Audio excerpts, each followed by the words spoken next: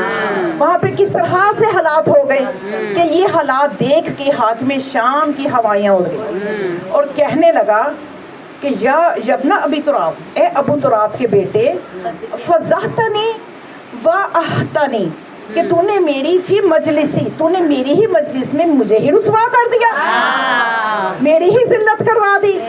تو پھر مولا نے اس کی طرف رخ انور کر کے بڑی تسلی سے اس کی تسلی کروائی اور مولا نے فرمایا اے حاکم شام، اے حاکم شام، اے لکڑی پہ بیٹھ کے لوگوں کے جسموں پہ حکومت کرنے والے، اے لکڑی پہ بیٹھ کے لوگوں کے جسموں پہ حکومت کرنے والے، سن، میں حسن وہ ہوں کہ جو لوگوں کے دلوں پہ حکومت کرتا ہوں، اور تمہارا جو تخت ہے وہ یہ لکڑی کا ہے۔ ان العرش سریری، میرا عرش جو ہے، میرا تخت جو ہے وہ عرش خدا ہے۔ وہ احمد و ضمیری، اور نبی خدا احمد جو ہے وہ میرا ضمیر ہے۔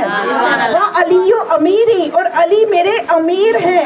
والحسین و وزیری، حسین میرا وزیر ہے۔ وہ جبرائیل و فقیری، جبرائیل میرے در کا فقیر ہے۔ اور تم یہ سمجھتے ہو کہ تم یہ چار لوگ اکٹھے کر کے تم بھول گئے ہو کہ کس گھرانے سے میرا تعلق ہے۔ تو یہ دشمن کے دربار میں یہ شجاعت ہے مولا حسن علیہ السلام کی۔ اور جب آپ نے صلح کی تو جو اپنے قریبی دشمن ہو گئے تھے انہوں نے کیسے بلانا شروع کر دیا تھا کہ جو کچھ عرصہ پہلے تو سلام کیا کرتے تھے بڑے احترام سے، جھک کے ادب سے، اب حالات یہ ہو گئے کہ مولا حسن کو جب بلاتے تھے تو کیا کہتے تھے؟ یا مذل المؤمنین، یا مذل المؤمنین، اے مومنوں کو ذلیل کروانے والے۔ کس لیے کہتے تھے؟ بصیرتیں کمزور تھی۔ آج بھی بصیرتوں کی کمزوری کا ہی ہم شکار ہیں کہ جس کی وجہ سے ہمارے اندر سے ہی ایسے لوگ اب پیدا ہونا شروع ہو گئے ہیں کہ جو یہ کہتے ہیں کہ علی سے مدد مانگنی نہیں چاہیے، یہ شرک ہو جائے گا، یہ بدعت ہو جائے گی، یہ فلاں ہو جائے گا۔ یہ دشمن اپنا کام کر رہا ہے، ہمیں اپنی بصیرتوں کو مضبوط بنانا ہے، دلائل سے اپنے عقیدے کو سمجھنا ہے۔ تو بس مومنات، آج ہم نے بہت ہی غم کا دن ہے، یہ عاشورہ سے زیادہ غم کا دن کیوں؟ اس لیے کہ آج جو جد ہیں مولا حسن کے، مولا حسین کے، بعد از خدا کائنات میں سب سے عظیم ہستی میرے اور آپ کے نبی محمد مصطفیٰ صلی اللہ علیہ وسلم کہ جو ہر فرش عزا پہ اپنے بچوں کا پرسہ لینے کے لیے آئے، اور ہر مقام پہ مولا رسول خدا نے اپنے ان نوازوں کی محبت کو لوگوں پہ ظاہر کیا، نہ صرف ظاہر کیا بلکہ عملاً گود میں اٹھا کے اس طرح سے پیار کیا کرتے تھے۔ واقعات آپ کے سامنے ہیں، میں زیادہ وضاحت نہیں کروں گی، صرف مناقب اہل بیت کی جلد نمبر 4 سے ایک روایت عروہ نے جو روایت کی ہے وہ بس پیش کروں گی۔ عروہ عراقی کہتا ہے کہ میں ایک مرتبہ حج کر کے مدینے گیا کہ میں رسول خدا کی زیارت کروں، تو جب میں مسجد نبوی میں داخل ہوا تو میں نے کیا دیکھا کہ 2 بچے ہیں رسول خدا کے دائیں بائیں بیٹھے ہوئے ہیں اور رسول ان کو اس طرح سے چوم رہے ہیں، کچھ اس انداز سے پیار کر رہے ہیں۔ دیکھیں ہم بھی اپنے بچوں کو پیار کرتے ہیں لیکن وہ ایسا شدید انداز نہیں ہوتا کہ کوئی حیران ہو جائے۔ تو یہ عروہ کہتا ہے کہ میں حیران ہو گیا دیکھ کے کہ میں نے اٹھ کے کہہ دیا یا رسول اللہ، آپ ان دونوں سے اتنی محبت کرتے ہیں کہ میں تعجب کر رہا ہوں، اتنا چومتے ہیں ان کو۔ تو پھر آپ نے فرمایا کہ اے شخص سنو، جب میں معراج میں گیا تھا تو اس وقت مجھے ایک درخت دکھایا گیا، اس کی خوشبو بہت پیاری تھی۔ تو جبرائیل نے مجھے یہ کہا کہ جب میں نے کہا کہ اے میرے بھائی جبرائیل، یہ اس کی خوشبو کتنی پیاری ہے، تو جبرائیل نے کہا کہ اس کے پھل کی خوشبو اس سے بھی پیاری ہے، تو مجھے اس کا پھل کھلایا گیا۔ پھر میں ایک دوسرے درخت کے پاس گیا، اس کی بھی خوشبو بہت نرالی تھی، میں نے تعریف کی تو اس نے کہا جبرائیل نے کہ اس کے پھل کی خوشبو اس درخت سے بھی پیاری ہے، تو میں نے اس کا پھل بھی کھایا۔ جب میں نے وہ پھل کھائے تو جبرائیل نے کہا کہ اب آپ دنیا میں جائیں اور جب آپ اپنی زوجہ سے مقاربت کریں گے آپ کو اللہ ایک بیٹی دے گا، اس بیٹی کی تزویج علی سے کرنا، اور پھر جو آپ کو 2 نواسے دے گا ان کی خوشبو یہی ہوگی، اس لیے کہ ایک درخت کا نام حسن ہے، دوسرے کا نام حسین ہے۔ تو پھر آپ نے فرمایا کہ جب بھی میں مشتاق ہوتا ہوں ان درختوں کی خوشبو کا، ان کے پھلوں کی خوشبو کا، تو میں اپنے حسن و حسین کو اس لیے چومتا ہوں۔ تو اور آپ نے پھر